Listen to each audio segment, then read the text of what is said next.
Senja di luar jendela berwarna tembaga. Angin berhembus pelan, membawa suara daun kering yang menari di halaman. Dina duduk di dapur kecil rumahnya, menatap panci di atas api yang mulai mendidih.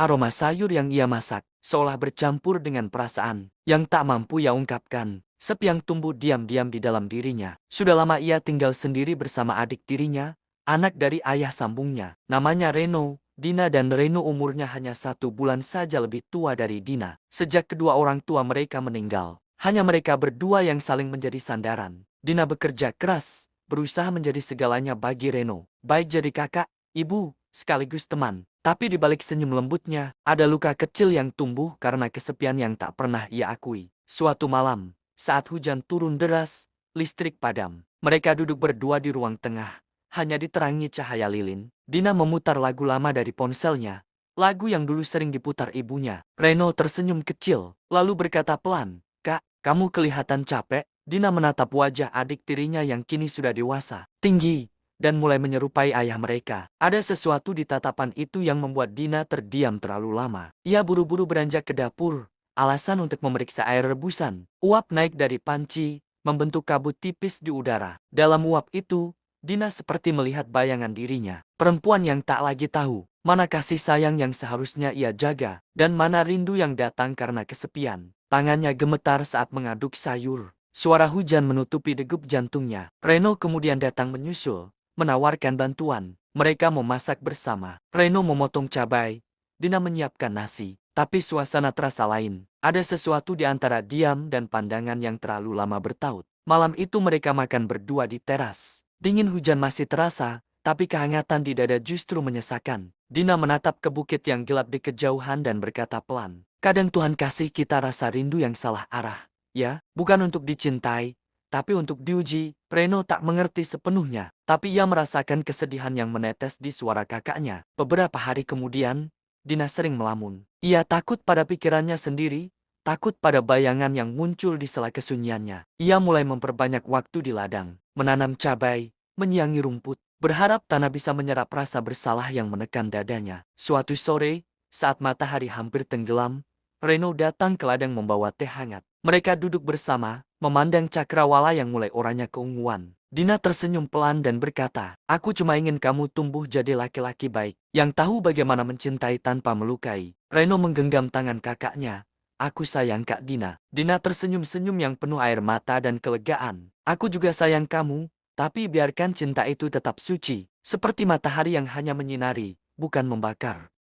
Hari-hari berlalu, dan perlahan, Dina belajar berdamai. Ia kembali ke dapur, kembali memasak, kembali tertawa dengan ringan. Setiap kali uap naik dari panci, ia teringat malam itu. Malam ketika ia hampir kehilangan dirinya sendiri. Tapi ia juga teringat bahwa di balik semua kesepian, timbul perasaan yang tidak dapat dibendungnya. Siang menjelang sore, Reno tidur di ruang tamu, dan merasakan perasaan hangat yang membuatnya bingung. Bukan karena ia ingin memiliki, tetapi karena terlalu lama hidup tanpa tempat bersandar. Dalam sepi yang menahun, kasih sayang bisa berubah bentuk dari pelindung menjadi bayangan yang menipu. Dina perlahan menuju sofa yang terlihat Reno tertidur pulas. Duduk di dekat tepat di samping kaki Reno. Mata Dina perlahan memandang tubuh Reno yang berbaring diam tak bergerak. Dina hanya duduk memojok sambil mengangkat kedua kakinya ke atas sofa, lalu menekuknya. Hatinya tak karuan ada rasa yang sangat kuat yang sulit untuk dielakkan. Nafas Dina terasa berat namun pelan tak berturan. Sambil memandang Rena yang sesekali badannya bergerak memindah posisi tidurnya, Dina memberanikan diri, tangannya mulai memijat kaki Reno dengan lembut. Reno terbangun, lalu membenahi duduknya dan bergeser di sebelah Dina. "Kak, ada apa Kak?" tanya Reno dengan lirih sambil mengusap matanya yang belum terbuka seutuhnya. Dina menghela nafas panjang. "Tidak apa Reno, aku merasa sepi saja, butuh teman di sisiku." Reno memegang tangan Dina dengan pelan. "Aku selalu ada di sisimu Kak," jawab Reno. Dina terdiam sambil menatap dalam Reno. Hatinya bergejolak, jantungnya berdetak keras. "Aku butuh seseorang yang tidak hanya di sisiku melainkan ingin lebih dari itu." Reno terdiam, pikiran tak karuan. Tangannya sedikit gemetar namun mempererat pengannya ke tangan Dina. Sambil bilang, "Aku bangga dan senang punya kakak sepertimu, yang selalu baik untuk aku selama ini. Bilang saja Kak, jangan sungkan. Aku akan selalu nurut dengan apa yang kakak inginkan." Dina menatap begitu lebih dalam pada Reno, dengan berkata yang lirih, "Aku kesepian Reno. Aku sudah menganggap kamu adalah temanku. Teman yang bisa membahagiakan diriku baik luar ataupun dalam. Angin sore itu terasa sunyi, hanya terdengar suara kipas angin yang lirih berputar. Sebentar lagi kamu akan berangkat ke kota untuk melamar kerja. Pasti aku akan sendiri di rumah ini. Ucapan Dina yang sedikit agak ngelantur. Iya kak, aku akan berangkat sebentar. Bukan pergi tak kembali, tapi aku akan kembali jika lamaran kerjaku diterima. Jawab Reno sambil menggusap bahu Dina. Mereka saling menatap yang penuh arti. Dina dengan spontan memeluk Reno dengan rasa yang lain takut ditinggal pergi. Nafas mereka bagai ombak laut yang tak terhenti deras dan berirama. Ada rasa yang aneh muncul dalam hati mereka. Kekuatan batin yang sama mereka rasakan. Angin yang terasa hangat, udara begitu bersahabat. Dina memberanikan diri pegang erat tangannya Rena lalu berdiri, menarik tangan Reno agar mengikutinya ke arah kamar Dina. Reno kaget badannya gemetar, jantungnya berdetak hebat, dan tak kuasa mengikuti tarikan tangan Dina. Sesampai di kamar, Dina menatap Reno. Jangan lupakan aku, Reno, aku selalu menantimu. Ucapan Dina sambil duduk di tepi kasur. Aku juga kak tidak akan melupakan kakak, aku akan kembali, jawab Reno. Mata mereka saling memandang. Nafas mereka terasa tertahan sesak. Aku ingin memberi sesuatu padamu, agar kamu ngerti. Kalau aku benar-benar ada rasa lain yang dari dulu aku pendam. Bisikan Dina yang terdengar dekat di telinga Reno. Kakak aku juga sama seperti apa yang kakak rasakan dalam hati. Dekatkan jantung mereka hanya terdengar di antara mereka. Saling memandang dan saling mencoba perlahan mendekat tanpa ada batas. Mulai terdengar gemercik air yang mengalir di antara mereka. Air yang biasa mengalir di muara mulut kini tumpah dari satu ke satunya yang membuat dada semakin sesak. Guncangan ombak terasa menghanyutkan jiwa. Seakan berlayar ke langit yang tak ada ujungnya. Reno menghempaskan sayap satu-satunya. Bagai pesawat tempur melaju kencang di antar dua bukit yang terasa mau meletus. Pesawat tempur Reno yang selalu diimbangi dengan rasa oleng dari tekanan Dina yang tak mau kalah saat diserang Reno. Permainan tembak-tembakan sudah dimulai. Begitu seru sampai tenaga terasa terkuras. Di sela tembakan, Dina bilang, aku kalau mau keluar, lewat dari jalan belakangnya. Reno pun mengangguk dan menunggu Dina di belakang jalan yang terlihat licin. Dina pun menyiapkan jalan dari belakang. Reno pun menuju jalan itu.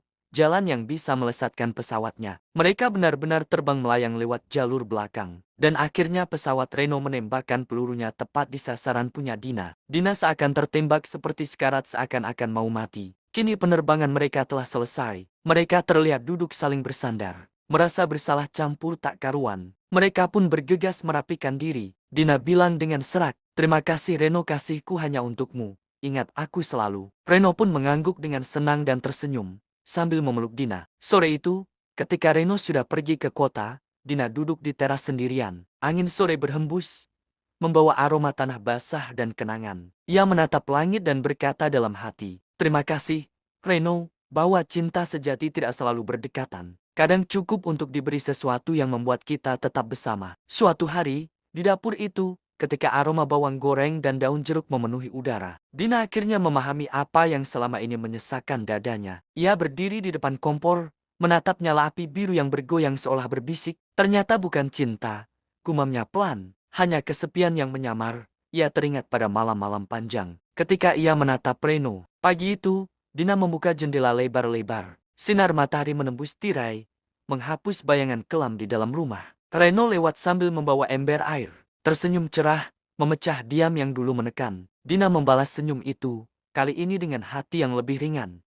Aku cuma rindu punya keluarga lengkap, katanya lirih, bukan ingin mengganti yang sudah pergi. Suatu sore, Reno datang dengan kabar bahwa ia diterima magang di kota. Dina memeluk Reno dengan gembira dan bahagia. Kedatangan Reno membuat Dina sangat senang dan tidak takut kalau Reno benar-benar mau kembali ke dirinya. Reno pun bekerja di kota yang seminggu sekali pulang ke rumah Dina, dan mereka akhirnya memutuskan untuk menikah. Ya menikah antara kakak dan adik tirinya, meski banyak tetangga yang menggunjingnya. Namun semua hanya angin lalu buat Dina dan Reno. Kini mereka hidup bahagia dalam rumah tangga yang harmonis. Tamat, terima kasih telah menonton.